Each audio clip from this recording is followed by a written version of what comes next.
What's good, everybody? This is Cream Joe, and this is episode 4 of Neat Freak.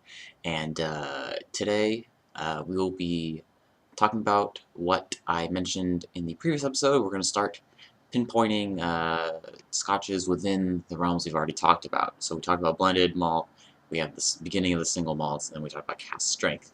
And today we're going to be talking about a great starting point, Highland Park 12. This is about 40 bucks, and it's definitely, this is what I recommend whenever I am, a lot of people on Facebook, all my friends on Facebook, like, they don't drink scotch, so they ask me if they like good scotch to buy someone, and I was like, well, what do they like? And if they don't know, I recommend Highland Park 12. The key word here is balance. Everything's there. It's a little smoky, a little sherry, a little oaky, a little peaty. So it's gonna be really good. As always, we will be reviewing with the Glencairn drinking glass. I couldn't think of anything other cool things to say about it because I already did this whole thing last episode. It's really good. Opens up the nose. Feels good. This is a 12-year-old bottled at 43% ABV, and this is a 750 mils of it. Now, there is one problem I have with Highland Park, is that you frequently see the 12 and the 18s in liquor stores. You never see the other versions. There's a 10, there's a 15, and there's like a 21, I think. This is what it looks like. Interesting bottle. I like it. It certainly looks good. There's the color. Remember how the McKellen was a slight bit lighter than this, and the PC7 was a little darker.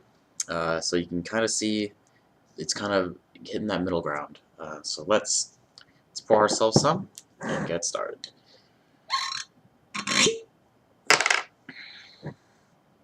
Now, Highland Park 12 does run you about 40 bucks, and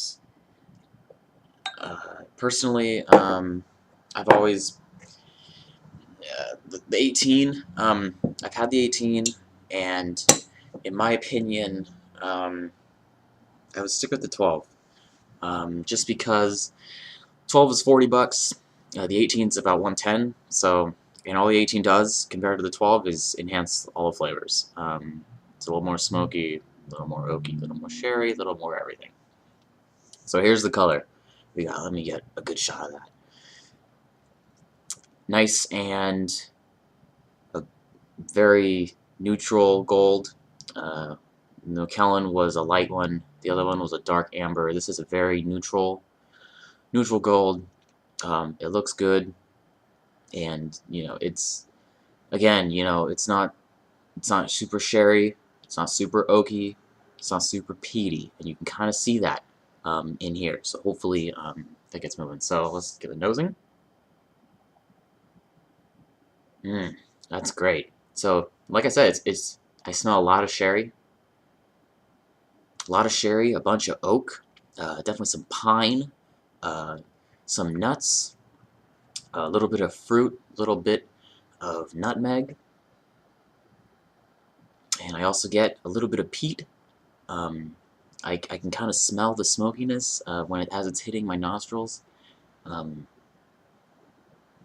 Again, like, it's really hard to kind of categorize this to one side, just because it's so balanced, and that's why I believe it's probably hands down one of the best starting points if you are in the world of single malts. Highland Park 12 usually is readily available at every liquor store. If you pay more than $60 for it, it's too much. $60 US dollars. Again, I spent about 40 bucks on a bottle, and that is a very fair price point. Let's get a taste.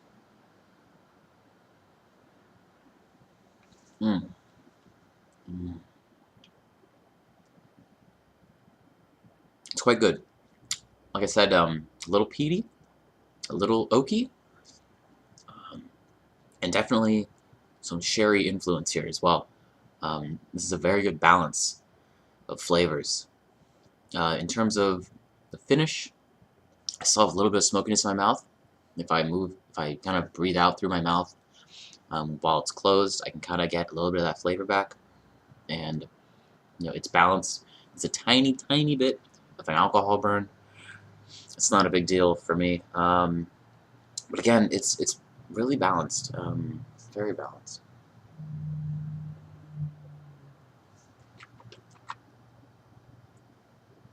Mm-hmm.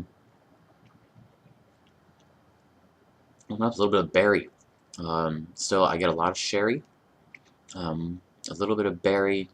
Definitely some pine. Has a very subtle earthy tone to the liquid, to the spirit, and it's quite good.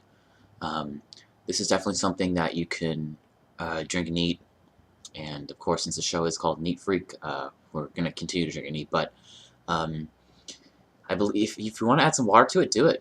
Add a couple drops. It'll open it up. You'll definitely have a lot more flavors than just the ones I'm describing here, and that's kind of the beauty of this scotch. The reason why I recommend it as someone who's just starting out, to someone who's just starting out, is it has a little bit of everything.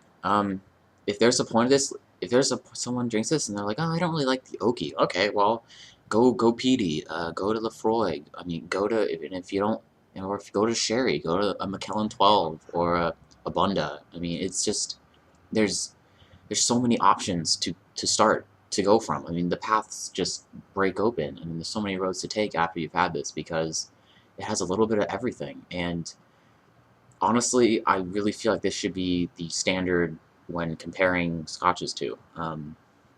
Macallan 10, a little bit more, way more oakier than Highland Park 12. In the PC7, a lot more peatier and smoky compared to the Highland Park 12. So this is great. I definitely recommend it for anyone who wants to enter the single malt Scotch world, but is kind of apprehensive in terms of the flavors you want. So I mean, that's the review. Definitely check it out. It's definitely worth it. It's a nice middle of the road Scotch. Another tip: if you are hosting a giant party and you want some Scotch, but you're not sure what everyone likes, pick up some Highland Park 12. It'll cover everything. Just as long as I don't mix it in Coke. We don't want to do that. So that's it for the review. Yeah, we got Highland Park 12. It's a single malt Scotch whiskey bottled at 43% ABV. Very good. Very good. It's good. Great middle of the road Scotch. I highly recommend it. This will have a place in my collection just because if someone comes to my apartment and they're like, oh, you have a lot of Scotch, but I'm new and I don't know what to do, and I was like, okay, Highland Park 12. Hey, Maxwell, go with Highland Park 12.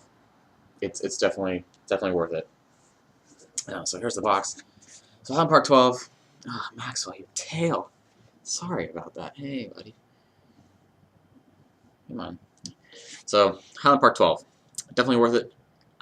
Certainly a great starting point for anyone looking into the single malt world. And that's it for the review. Thanks for watching. And more importantly, have a good day. Feel free to subscribe to the channel and like the video.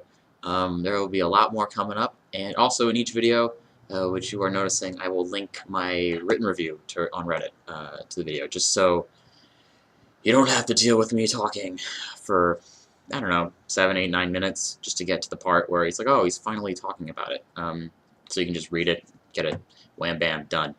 So once again, thanks for watching. Have a great day.